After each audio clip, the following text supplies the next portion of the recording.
So these are kind of other variations of this type of a bowl. This is turned from like a narrow branch. This is turned from a half section of a log or a small branch, so it started off like this. Mount it this way, turn the back side, turn the inside. It helps if the branch is more rectangular like that underneath, so you don't get a huge hourglass in there, or so you don't get a huge hourglass form in there. This is another variation. Have a branch off to the side. This is another variation, just a chunk of wood that somebody gave me. This one don't hold soup, so it's got to be art. I left a rim on the top. These are pretty difficult to do, mostly because it's hard to get a really good clean cut on this line, and when you start to sand it, you have a tendency to cut in with the sandpaper rather than leaving it flush, but they're nice. They're just something different to do, and these do look better with a raised foot on them. Get them up off the table a little bit. There's something different to do with some of those pieces of wood that you just can't quite figure out what to do with. I'm going to do a quick little deal on several different types of bowl designs. We've been talking mostly your standard bowls. This particular one, I guess if you want to get fancy with it, you'd call it a sushi plate, and that's, I guess, like the difference between a vase or a vase. You might be able to charge more money for it. This one is turned out of basic board stock. This is not turned and then you cut off the edges later, but taken from something like this. I do a lot of flat work, well, less flat work now that I'm turning a lot, and have all these offcuts, and what do you do with them if you don't want to throw them in the fireplace? This is one variation. This one does look better if you have a foot on it, so it lifts it a little bit up off the tabletop. So this is a variation of that just from a board. This is a variation from a log. This one I turned from a piece that was maybe 3/4 of an inch thick, and it just doesn't quite have enough upsweep to it and enough room on to get a good foot on there to make it look proper. It looks nice, looks okay, but just not quite right. Another variation from a log. Log's wider on top. This is cut pretty much from the center, and as it goes down it gets narrower, so that gives you this little hourglass pattern. Another variation.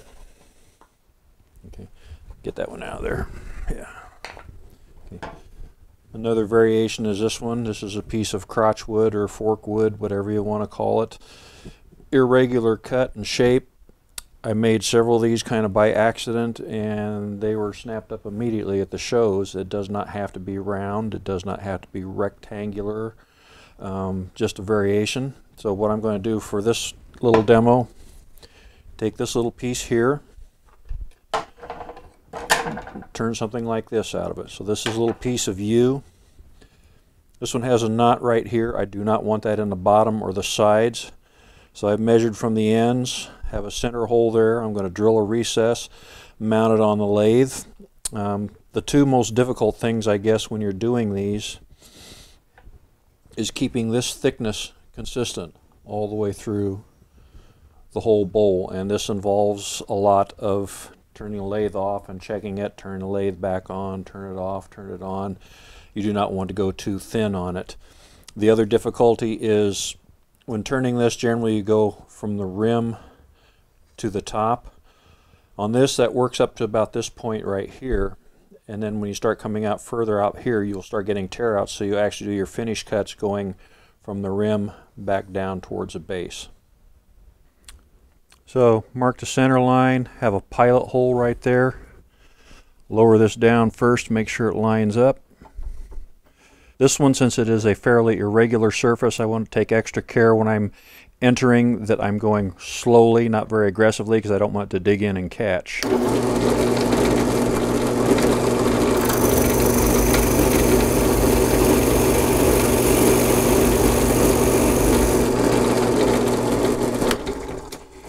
I am down to solid wood all the way around.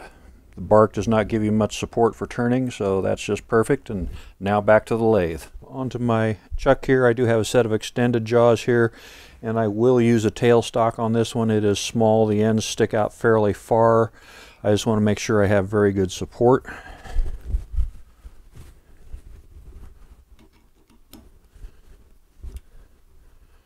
Get it snug. Rotate it a little bit, snug it up again. And now the tailstock.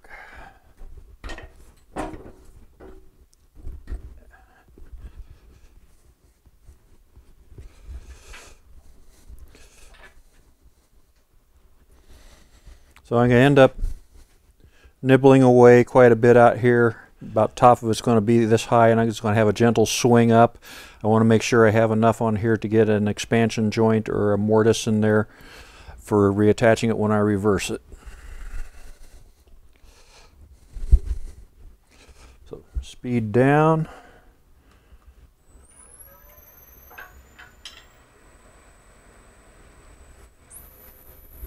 And I generally will use a gouge for this type of roughing. Start on the ends first. Nibble away. I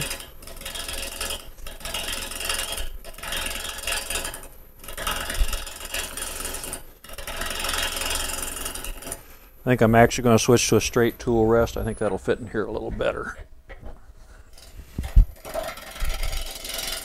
I have seen where people actually will put strobe lights on pieces like this.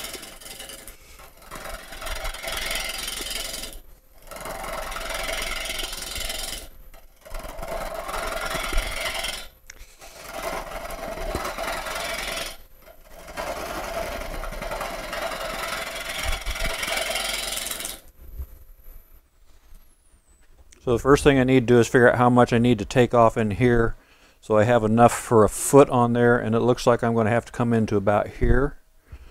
So flame on.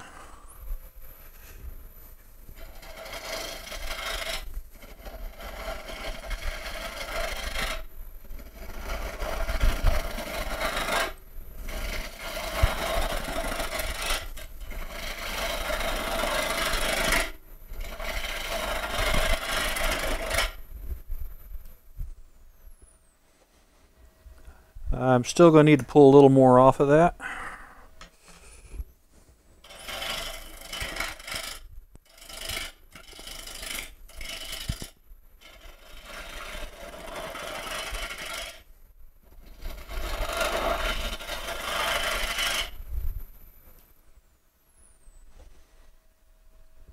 That should be enough for a foot. Now I'm going to take the wings up a little bit into this area or thereabouts.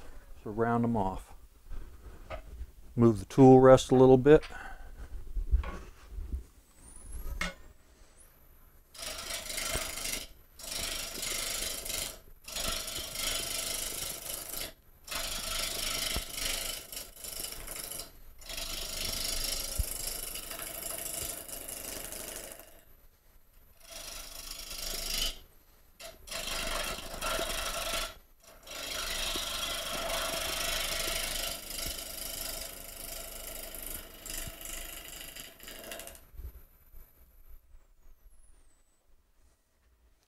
There, it's taking shape a little better. You may want to come down in there a little bit farther.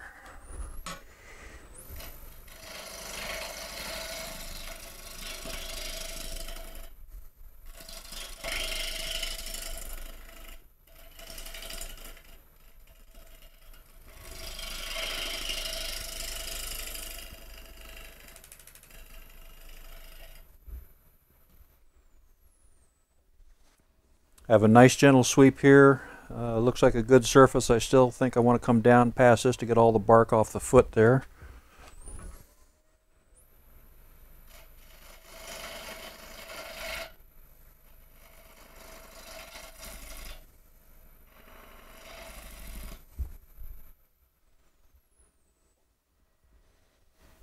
A little bit more.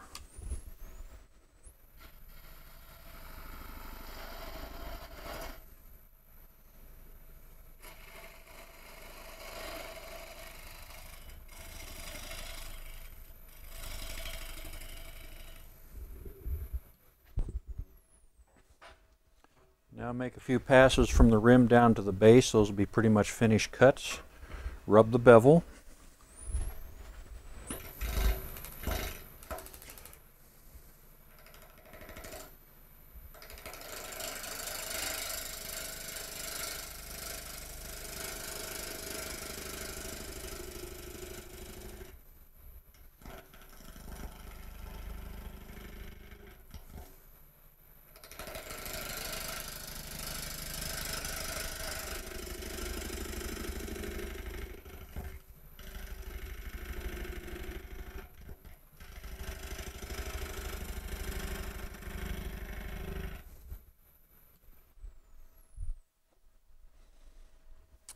I need to come back and hit that a little bit more. I drop my handle for a higher shear angle. Actually, I'm going to change tools here too.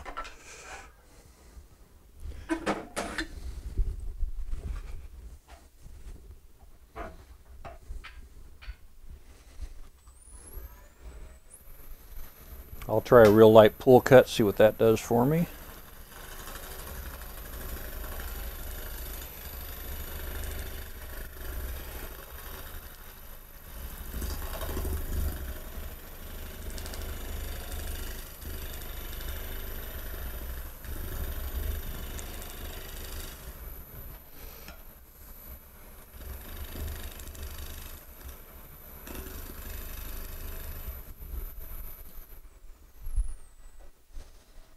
So that essentially is cleanup cuts.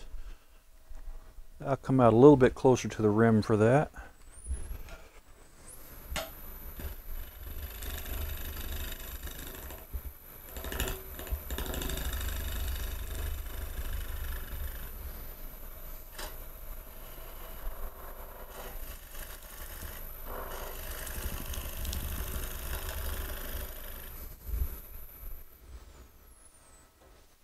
So I consider that outside done except for sanding. Fairly decent finish, losing a little bit of the bark there.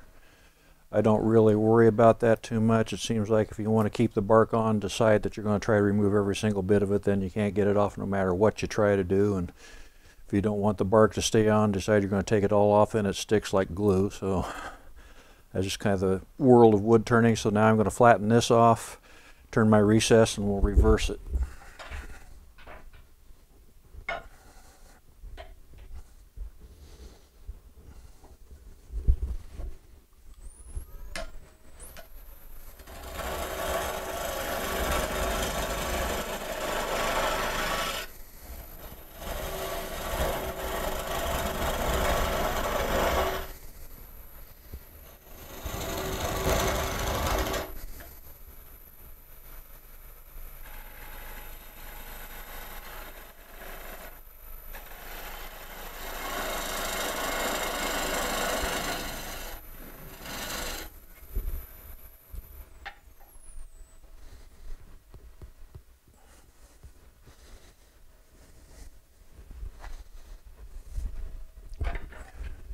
Just snap that off.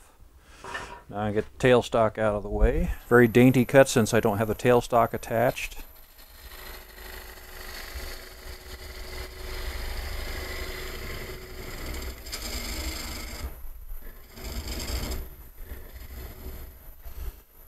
Okay. Make a recess.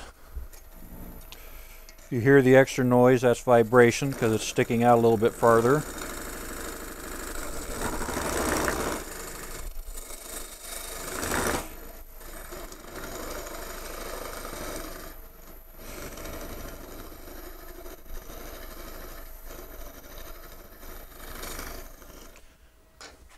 And that's ready to reverse. I am lining the jaws on the chuck up too so that they are on either side of the long grain rather than two on the long and two on the short, especially on one like this. It's got a small foot. Okay, now this one, when I put it on the chuck, I'm going to have the jaws two here and two over here rather than one up. And the other set cross. This is going to be end grain. I don't want to chip and tear more. And it will push out this way a little bit more. So if I have them off center a little bit, they line up a little bit better. So that's the line of the grain. I go offset a little bit.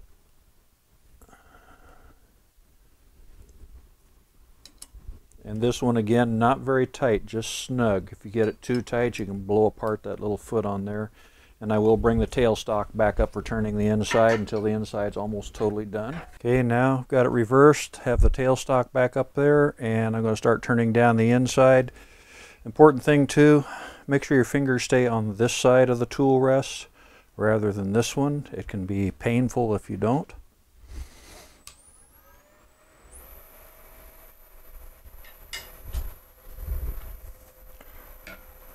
Rub the bevel.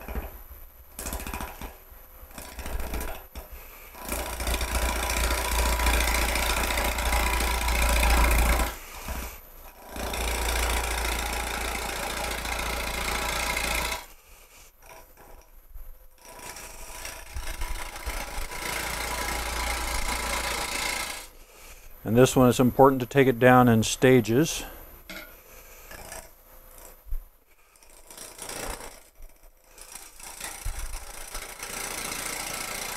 I'm trying to get the thickness even all the way. We start first up here on the ends, so thinner here, thicker here, so I have to come back to the corner again and make a pass in there till this is even thickness, and then we progress all the way down the sides.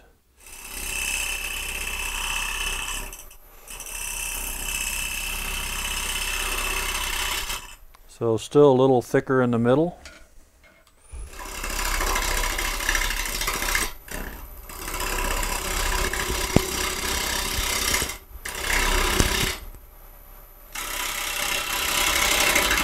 Now, this is kind of hard to show with the camera, but you do have a little ghost image of your thickness, and you can kind of see it as you're going down. But so thin here, thick there, keep taking it down.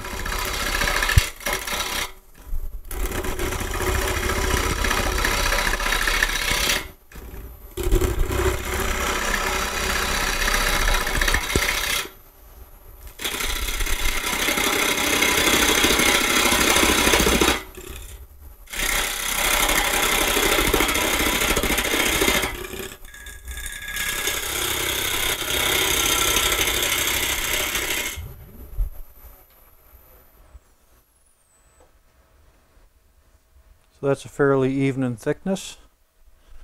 Have to come back here, take that tool mark out.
I do need to switch gouges because this one's getting dull.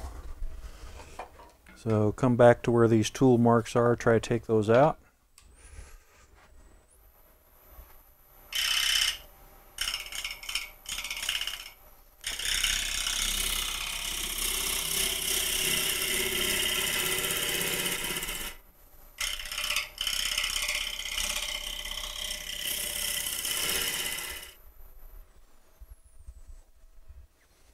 Not very clean, but that's about as good as I can do because I turn more standard bowls, but these can be power sanded. If you are power sanding, you do need to keep the speed way down and be very careful near the edges because you can totally change the shape. But I'll turn the rest of that tower out of there.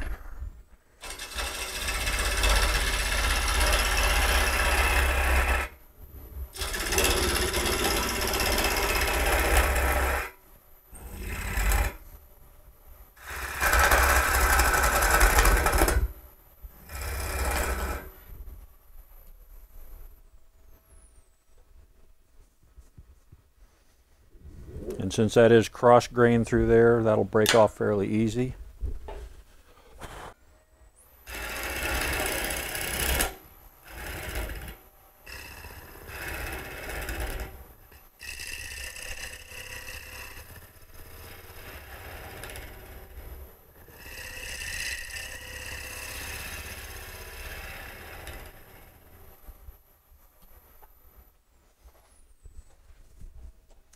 But that's a rough version. Some people call these banana bowls. You can, if the ends aren't cut off, have a rounded end on it.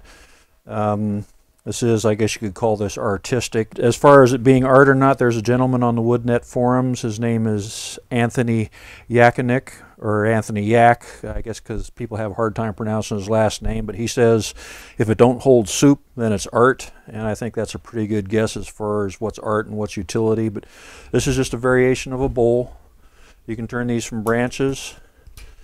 You can turn them from board stock. Nice little wings on it.